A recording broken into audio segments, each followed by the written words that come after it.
इसीलिए तो स्टॉप करके चल रहा हूँ। धन्यवाद। आयोजक समिति के सभी सम्मानित अधिवक्तागण, यहाँ उपस्थित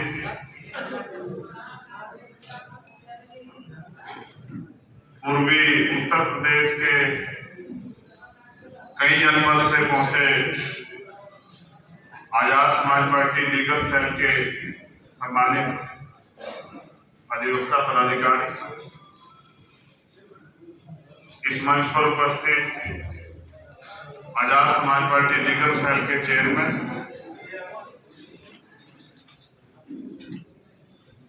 उनके साथ जो मऊ डिस्ट्रिक्ट से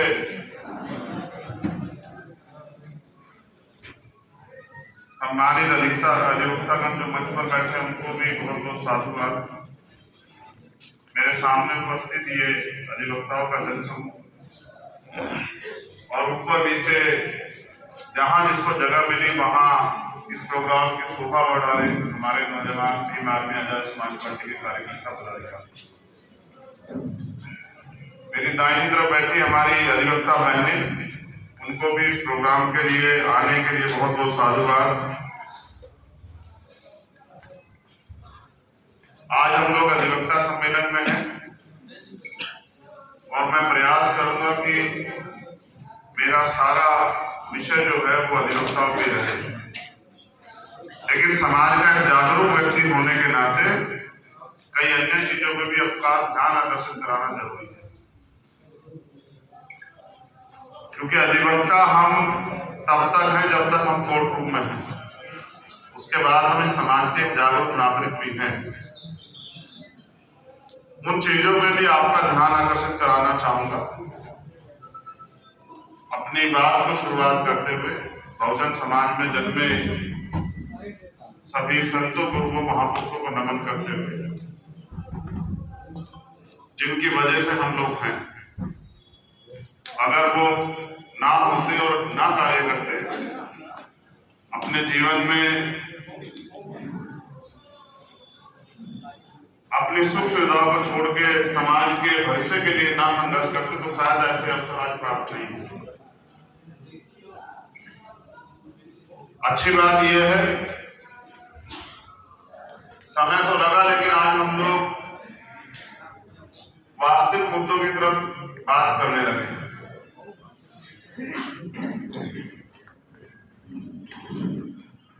आपके मन में मुझे लेके बहुत सारे सवाल जवाब, स्वतः ही प्यार, विश्वास, उम्मीद हो सकती है, लेकिन मेरे मन में भी आपको लेके बहुत सारी चीजें हैं।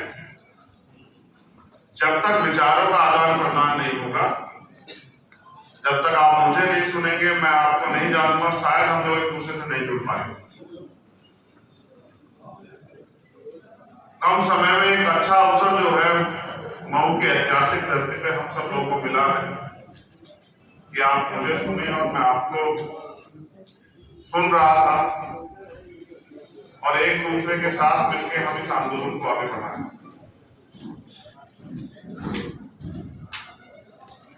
जब बात अधिवक्ताओं की होती है तो अधिवक्ता मात्र कोई काले कोट वाला व्यक्ति नहीं होता। जब मैंने LLB की, उसके पीछे मेरे पिताजी का एक सपना था। मेरे पिताजी ने किसी व्यक्ति को उसके बुरे समय में कुछ पैसे उधार दिए और 20 साल तक उस मुकदमे को लड़ते रहे। 20 साल लड़ने के बाद अधिवक्ता तो नहीं बदले, लेकिन जज कई बदले, और जज अंत में उनसे कहते जाने से पहले कि, क्योंकि मेरे पिताजी एज ए प्रोफेशन एक टीचर थे, प्राइमरी स्कूल में अध्यापक थे, तो वो उनसे कहते कि मास्टर जी फैसला कर लो तो ज्यादा अच्छा रहेगा। 20 साल के बाद मेरे पिताजी ने एक 10 साल की बात मान के फैसले के लिए स्वीकार्यता दी कि ठीक है, आप कह रहे हैं, मुझे भी लगते 2 दिनों के 20 साल हो गए, फैसला कर लेते हैं, आप आदेश कीजिए फैसला कैसे है। तो उन्होंने कहा मैं बात करूंगा, मैं दूसरे वकील को बुलाऊंगा, दूसरे पक्ष को भी बात करूंगा और कोशिश करूंगा कि आपका मामला निपटवा लूं। 20,000 रुपए से कुछ ज्यादा रकम मेरे पिताजी ने दी और जैसा आपने कहा कि मास्टर जी 5,000 रुपए में से निपटा लें। मेरे पिताजी ने जज साहब से कहा साहब मुझे 20 साल हो गए, मैं नौकरी पर बैठती हूँ, मैं हर हफ्ते तारीख पे आता हूँ, जितने पैसे मैंने दिए थे उससे ज्यादा तो मेरे तारीखों पे खर्च हो गए। ये कैसा न्याय जो है आप कह रहे हैं कि जो मैंने रकम दी है वो भी मुझे आप वापस नहीं करा रहे, तो बताइए न्याय कैसे हो? वो बात उनके मन को इतनी चुभी, उन्होंने मुझसे कहा कि तुम्हें एक अच्छा वकील बनना जो तुम लोगों को न्याय दिला सको, ऐसा वकील नहीं बनना जिसके साथ 20 साल तक मैं चक्कर काटता रहा, मुझे न्याय नहीं। फिर उन्होंने कहा अगर क्योंकि आज अवसर है तो आप PCSJ क्वालिफाई कर जाओ, तो अगर आप जैसा अच्छा व्यक्ति बैठेगा उन चेयर में तो लोगों की मदद होगी आसानी से। जो न्याय व्यवस्था हमारे यहाँ उसमें न्याय में बड़ा समय लगता है, तो हो सकता है, मुझे उम्मीद है कि मेरे दिखाई सीख के बाद आप लोग, अगर आपको अवसर मिला तो आप लोगों को न्याय में मदद करोगे। और इस उद्देश्य से मैंने पिताजी की बात मान ली। लेकिन जब मैं पहली बार प्रैक्टिस के लिए कोर्ट आया तो मैंने अधिवक्ता के साथ एक स्लोगन भी लिखा था लॉयर बॉर्न फॉर जस्टिस, अधिवक्ता न्याय के लिए पैदा। अब बुरी बात यह है कि आज जहां हम इकट्ठा हुए हम अधिवक्ता लोग न्याय मांग रहे हैं, हमें भी न्याय मिल जाए। देखिए, जिनसे न्याय के लिए, जो न्याय के लिए है, वो आज न्याय मांग रहे हैं कि हमें, हमारी प्रथम जो मांग है वो ये है कि हमें हायर जुडिशरी में रिजर्वेशन मिलना चाहिए, हमारी भागीदारी होनी चाहिए, यही मांग है ना पहले। और ये मांग न्यायोचित भी है, मगर मेरा ये मानना है कि मांगने से तो इस देश में आज तक कोई चीज नहीं, जिसको जो भी अधिकार चाहिए था उसके लिए लड़ा। और अगर हम ये अधिकार चाहते हैं तो हम सिर्फ और सिर्फ अगर हर डिस्ट्रिक्ट में सम्मेलन करके अपनी बात को कहने लग जाए, तो मैं ये पूरी जिम्मेदारी से कहता हूं कि सरकार और सुप्रीम कोर्ट में बैठे क्लोजेंस के जरिए बैठे जजों की जमीन सरक जाए, वो लोग खुद इस पर चर्चा करने लग जाए। क्योंकि मेरा ये अनुभव है कि जब तक बच्चा रोता नहीं तो मां को एहसास नहीं होता कि बच्चे को भूख लगी। हम लोग जब तक अपने हक अधिकारों के लिए बोलेंगे नहीं, अपने अधिकारों का प्रयोग नहीं करेंगे, तब तक मुझे नहीं लगता कि कोई अधिकार हमें इस व्यवस्था में बैठे लोग जो पूरे पायदान में बैठे वो मिले। सम्मानित साथियों, जो आंदोलन आज हम लोग चलाने का प्रयास कर रहे हैं, हमसे पहले भी कई लोगों ने चलाया।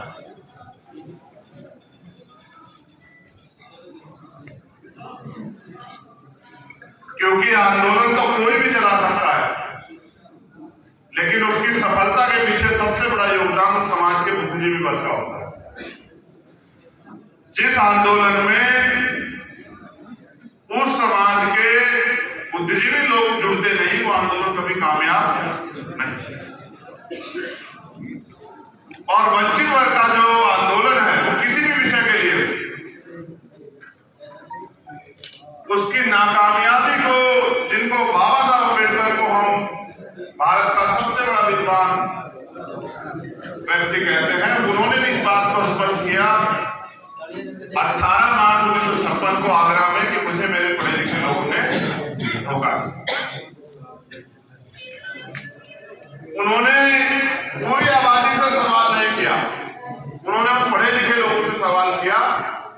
जिन पढ़े लिखे लोगों पे बाबा साहब अम्बेडकर को भरोसा था कि वो अपने ज्ञान का प्रयोग इस समाज की तरक्की के लिए करें। सम्मानित साथियों, आज हम लोग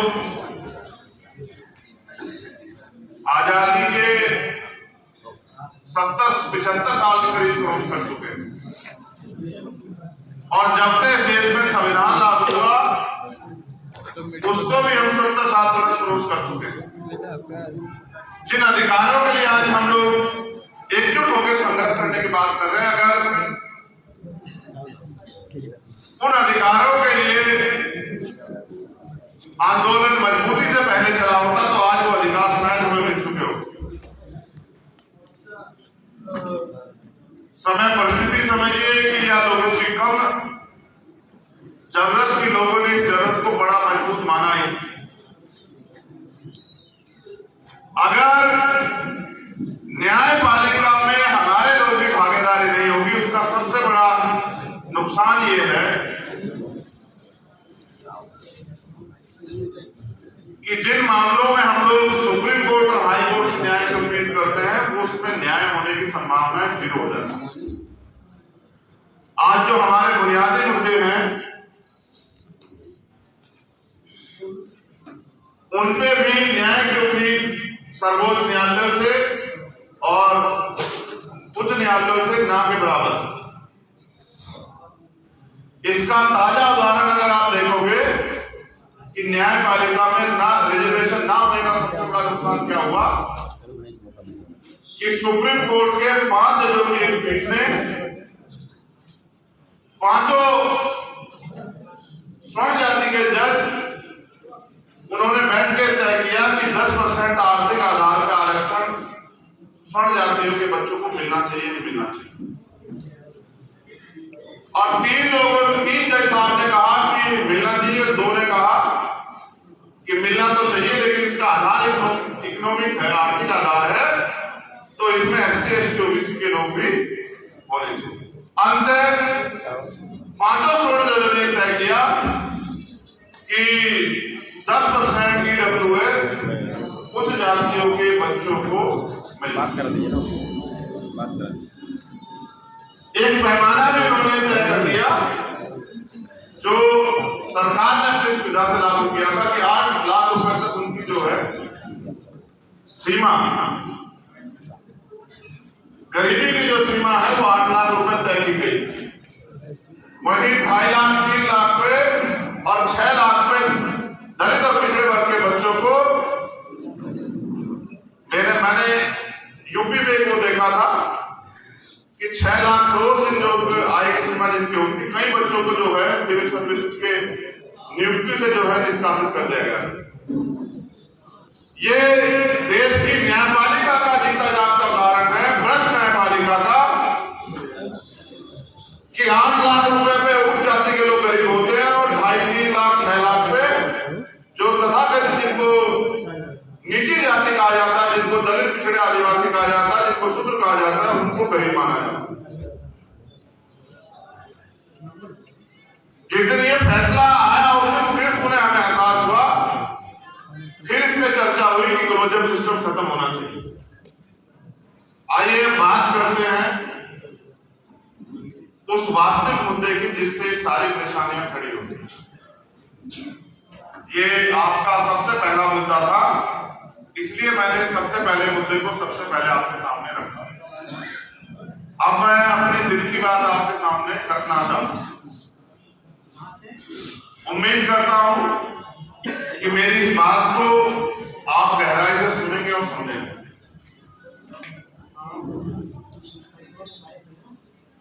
आज इस देश में हजारों साल से सताए गए, अधिकारों से वंचित की विकसित जातियों के अंदर एक जोश जुनून जो है वो पैदा हुआ। वो जोश और जुनून इसलिए पैदा हुआ है, आज उनके अंदर एक झटपटाहट जो है देखने को मिल रही है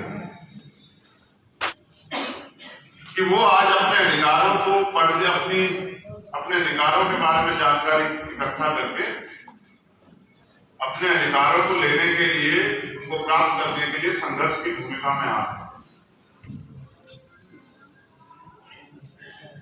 ये इसलिए हो रहा है क्योंकि इस समाज का वंचित वर्ग का बुद्धिजीवी तबका बड़े पैमाने पे जिस तरह से अधिकारों का हनन हो रहा है, अधिकार लूटे जा रहे हैं, उस पर वो चिंतन कर रहा है। ये अकेले मेरे आपके चिंतन का कारण नहीं है। आज जो भी बुद्धिजीवी जिस भी विभाग में, वो अपने घर में, परिवार में, समाज में, दोस्तों में, जहां भी वो अपनी बात को जिम्मेदारी से रख सकता है, वहां बैठ के चर्चा कर रहा है कि किस तरह से आज हमारे अधिकार जो संविधान में हमें मिले थे उसको लूटा जा रहा है, छीना जा रहा है। और जब किसी विषय पर चर्चाएं होती हैं तो जिनके लिए चर्चाएं होती, जैसे ही वो मुद्दा उनको जाकर अटैच करता है तो झटपटाहट, एक आक्रोश देखने को मिलता है। ये जो वर्तमान की सरकार है केंद्र की और उत्तर प्रदेश में भी जो सरकार है, इस सरकार ने,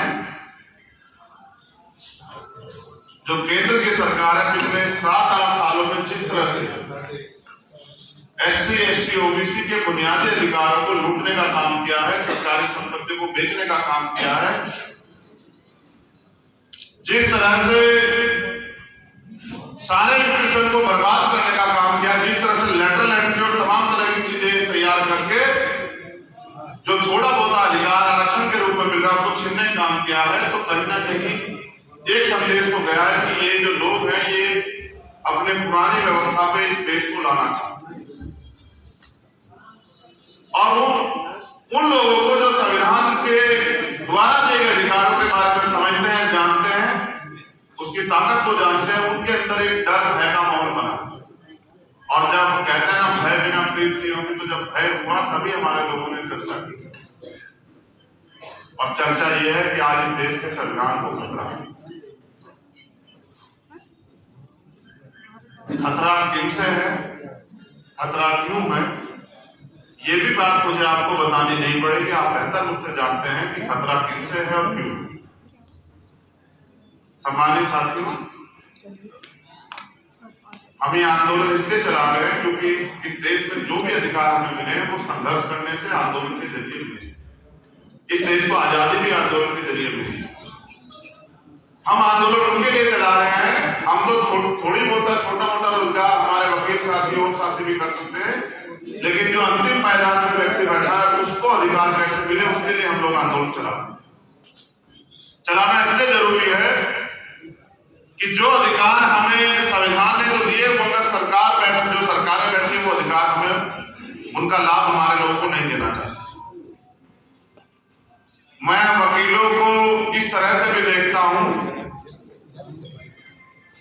कि जब सरकार के सारे में पुलिस की लाठियां जो है आम जनता की तरफ बढ़ती है, जब निर्दोष लोगों को झूठे मुकदमे लगा के जबरन जेल डाला जाता है, जब सरकार की तानाशाही का आम जनमानस शिकार होती है, तो वो अगर भगवान के बाद किसी को याद करते हैं तो वो वकील होते हैं। और उनको ये उम्मीद होती है कि ये व्यक्ति मुझे, मैं क्योंकि जेल में भी रहा, जब वकील साहब आते हैं तो बंदी को उम्मीद होती है कि वकील साहब अच्छी खबर लाएंगे या वकील साहब अच्छा संदेश देने को आएंगे। यानी कि सरकार के पूरे तंत्र के सामने अगर कोई सीना तान के खड़ा हो सकता है तो वो वकील,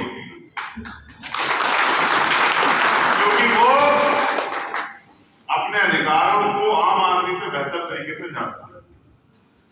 और जब सरकारी एजेंसियां झूठ को जो है परोस के किसी को जबरन सजा दिलाने का काम करती है, तो वो अपनी बुद्धि के दम पे, अपने ज्ञान के दम पे, अपने अनुभव के दम पे कोर्ट में तमाम तरह के साक्ष्य प्रस्तुत करके और उस निर्दोष व्यक्ति को सुरक्षित करने का काम करते हैं। तो वकील सिर्फ वकील